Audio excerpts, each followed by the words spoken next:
네, 안녕하세요. 뉴튼입니다. 저는 원래는 입시나 교육, 그리고 진로에 관련된 상담을 하기 위해서 이 유튜브를 찍기 시작했는데 어느 순간 보니까 재수 전문 유튜버가 어쨌든 여러분의 관심과 댓글, 그리고 여러 가지 질문들 참 감사합니다. 오늘 해야 될 얘기는 재수를 결정할 때 또 재수를 하는 동안에 여러분이 견뎌야 될 것들에 대한 이야기를 좀 해보죠. 좀 일반화일 수도 있는데 크게 벗어나지 않는 경우가 많으니까 자기가 예외라고 생각하면 이 동영상 끄고 공부하러 가시면 돼요. 재수를 결정을 하지 못해서 저한테 와서 재수를 해야 될까요? 말아야 될까요?를 물어보는 친구들이 있어요. 이런 생각이라면 재수를 하지 마세요. 저한테 댓글로 뭘 쓴다 그래서 본인이 재수를 시작하는 건 아니기 때문에 본인이 진짜 재수를 시작해야 될지 말아야 될지, 반수를 해야 될지 말아야 될지 이런 것들에 대해서 고민을 하고 있다면 시작하지 않는 게 더 맞아요. 왜냐면 본인이 결정해야 될 부분이지 그걸 내 의견을 들어서 참고해야 될 부분은 아니라고 봅니다. 재수의 시작은 어떻게 되는 거냐면요. 본인이 마음을 먹고 독서실 책상 앞에 앉아서 펜을 들기 시작하면서 재수가 시작되는 겁니다. 재수의 시작은 행동인 거죠. 그래서 나한테 그런 거 물어볼 거면 애초에 시작하지 말라고 얘기를 하는 거죠. 뭐 내가 이렇게 얘기한다고 시작할 사람이 안 하고 안 할 사람이 하고 이런 건 아니라고 보니까요. 여러분이 결정할 부분은 정확하게 결정해서 진행을 해주셨으면 좋겠어요. 그리고 또 질문한 것 중에 이게 있어요. 12월 달에 시작하라는데 재수를 그게 맞아요? 라고 얘기하는데 자, 첫 번째로 얘기할 건 시간이 부족하다. 절대로 말이 안 되는 얘기입니다.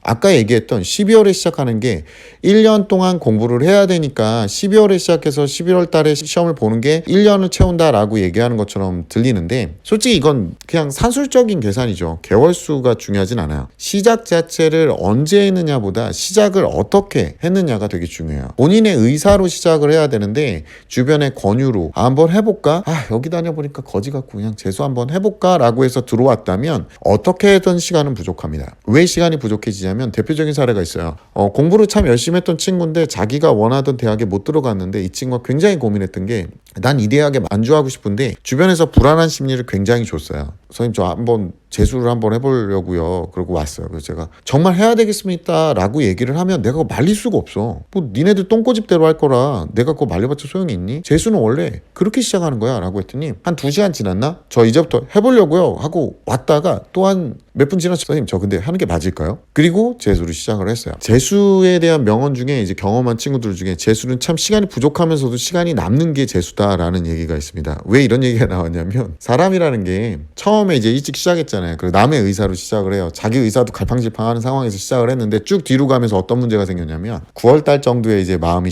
싱숭생숭해지면서 처지는 거죠. 뒤에 가면서 지쳐요. 너네들이 공부하는 기계가 아니에요. 공부도 노동이잖아. 그러니까 뒤로 가면서 낮아빠지는 거죠. 정말 간절함이 묻어나오고 어떤 경험에 의해서 진짜 나 이렇게 가면 망하겠다 싶어서 그제서 재수를 들어가는 애들이 겨우 막 눈물을 머금으면서 견디는 게 재수거든요. 혹시나 여기 재수를 해서 그런 경험 있으신 분 댓글로 좀 남겨주세요. 후배들을 위해서 이런 거 너네가 겪을 거다라는 걸 좀 적어주시면 돼요. 언제 시작하는 건 중요하지 않아요. 빨리 시작하면 오히려 빨리 지칩니다. 재수해본 분들 대부분 다 알 거예요. 늦게 시작하는 것도 문제가 있고 빨리 시작하는 것도 문제가 있는데 그럴 거면 너가 진짜로 재수를 해야 될 강렬한 의지가 생겼을 때 그때 들어가는 거야. 그러니까 네가 하고 싶을 때 하는 거라고. 그리고 재수를 시작할 때는 언제냐면 네가 펜테를 들기 시작하면 재수를 시작한 거예요. 그걸 알고 갔으면 좋겠어요. 그래서 결코 시간이 부족하지 않아요. 그냥 네가 하기가 싫으니까 뒤에 가서 내려놓고 의미를 퇴색시켜버리는 거죠. 인간이 그러잖아요. 탁 퇴색시키면 내가 이걸 해서 뭐 하지? 난 뭐 하고 있는 거지? 여긴 어디지? 그러니까 나중에는 어떻게 시간이 남아요. 할 게 없거든. 자기가 봤을 때 이것만 하면 될 것 같거든. 자꾸 이렇게 자기한테 합리화시키면서 시간이 남아 돌아요. 나중에. 재수를 일찍 시작하고 늦게 시작하고 보다 더 중요한 건 너의 간절함과 너의 행동력입니다. 그러니까 시간은 부족하다는 핑계를 대면 안 돼요. 그리고 두 번째 경험하게 될 건 뭐냐면 공부도 재능이다라는 겁니다.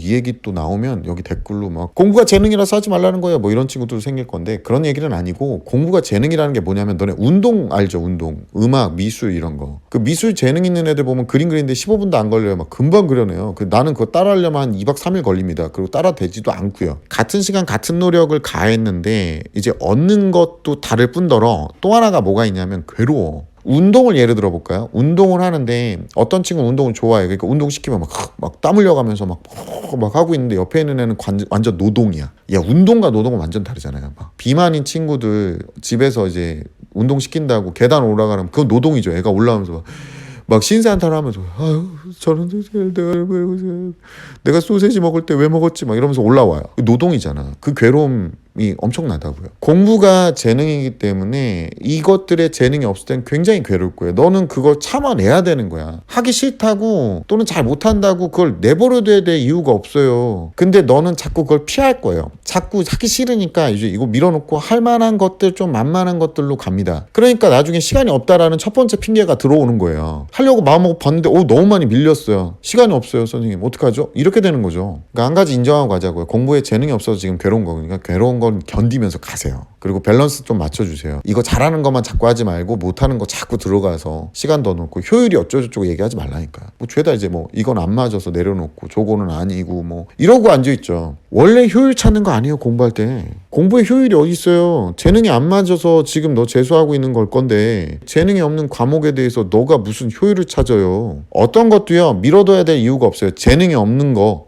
인정하시고요. 재능이 없으니까 이거 더 바닥 안 찍기 위해서 꾸준하게 관리를 해서 더 조금이라도 끌어올려놔야 돼요. 그러니까 다른 과목 대비 더 시간을 투자해야 될 수밖에 없죠. 이 과목들 밸런스를 안 맞춘다면 문제가 돼요. 잘하는 것만 자꾸 편식해서 공부하지 마세요.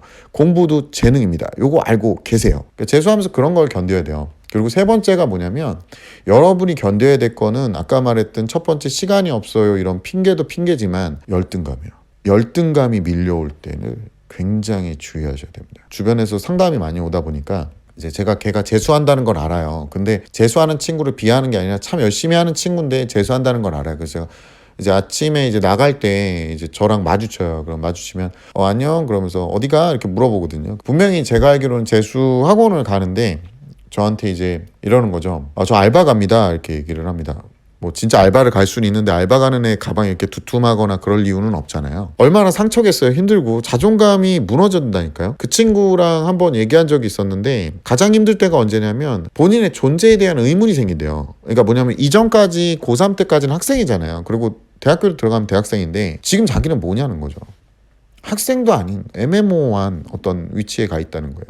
그러니까 이것 때문에 굉장히 힘들 겁니다. 힘든 정도가 아니라 이게 멘붕이 와요. 나가 떨어지게 만드는 것 중에 하나고요. 그래서 다시 한번 얘기하지만 여러분의 지금 값어치는 만들어지고 있는 단계라고 생각하시면 돼요. 이 과정에 모진 시련들이 있을 거고 여러 가지 이제 그 실패들이 있을 거 아니에요. 결과를 봤지만 결과가 만족스럽지 못한. 근데 그렇다고 포기를 하면 안 되겠죠.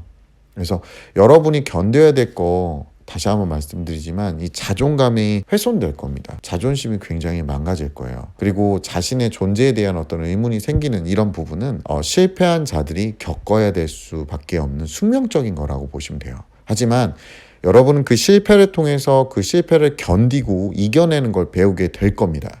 제가 항상 모든 수험생을 이제 응원한다고 얘기를 하고 있죠. 진심으로 응원하고 있고 기도도 참 많이를 해요. 간절하게 기도를 좀 많이 해주는 편이에요. 근데 모두 다 행복할 수 있는 조건이 입시가 아니다 보니까 매년 그 실패에 대한 어떤 괴로움에 몸부림치시는 분들을 보면 참 가슴도 아프죠. 제가 여러분의 괴로움을 뭐 10,000분의 1이나 1000분의 1도 아마 이해는 못할 거라고 봅니다. 혹시나 제 말에 너무 상처받지 마시고요. 저는 그럼에도 불구하고 5기로라도 일어나서 화가 나서 내가 너를 한번 꺾어보겠어. 네 말에 틀렸다는 거 보여주겠어 라는 생각으로 움직여 주셨으면 해서 이런 말을 하는 거거든요. 좀 더 멋있고 보석 같은 존재 가치를 만들기 위해서 열심히 노력하셔서 본인이 원하는 결과를 꼭 얻으셨으면 좋겠어요. 항상 모든 수험생을 위해서 기도를 하고 있습니다. 구독해 주셔서 감사하고요. 오늘 이야기는 여기까지고 다음 시간에 뵙도록 하겠습니다. 감사합니다.